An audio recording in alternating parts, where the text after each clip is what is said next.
Nakahanda umanong tumistigo laban kay dating Pangulong Rodrigo Duterte sa International Criminal Court o ICC si retired Police Colonel Royina Garma na nagsilbing General Manager ng PCSO sa ilalim ng Duterte administration. Yan ang ulat ni Luisa Erispe.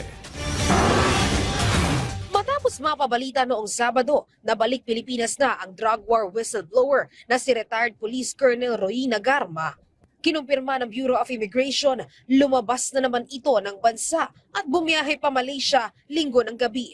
Pero paglilinaw ni Justice Secretary Jesus Crispin Remulla, hindi nilang si Garma. Nais kasi umano ng International Criminal Court o ICC na maging testigo si Garma sa kaso ni dating Pangulong Rodrigo Duterte na crimes against humanity kaugnay ng war on drugs. Nakipag-usap umano ang ICC kay dating Senator Antonio Trillanes IV para hilingin ito sa Pilipinas. The ICC had been asking Senator Trillanes about making her available to be a witness in the case against Duterte in the ICC, in The Hague. Dahil dito, pinayagan ulit lumabas ng bansa si Garma pero para lang makipag-usap sa ICC. Mas protektado rin kasi umano siya kung sa labas ng Pilipinas makikipagpulong. If she's going to be a witness to the ICC, we have said that our working relationship with the ICC involves witness protection. And the best way to protect her is actually for the ICC to meet her abroad.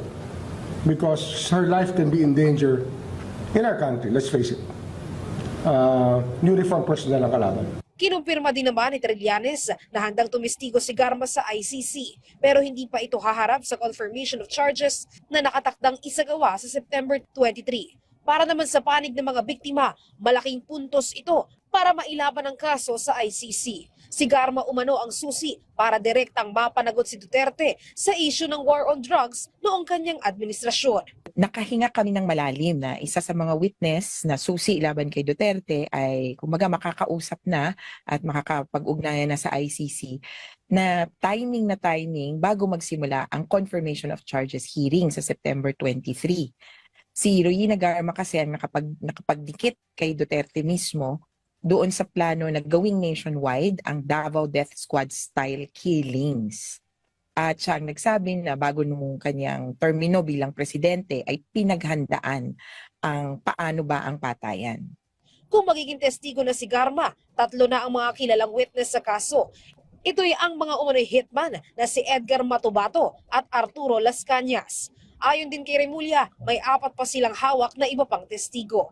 Pero kahit naman testigo si Garma sa ICC, sinisiguro ng DOJ hindi siya ligtas sa reklamong murder hinggil sa pagpatay kay Barayuga. We will not let that Barayuga case go undone. We will still run after it and we will see how this will play out. Because the testimony in the ICC is very important.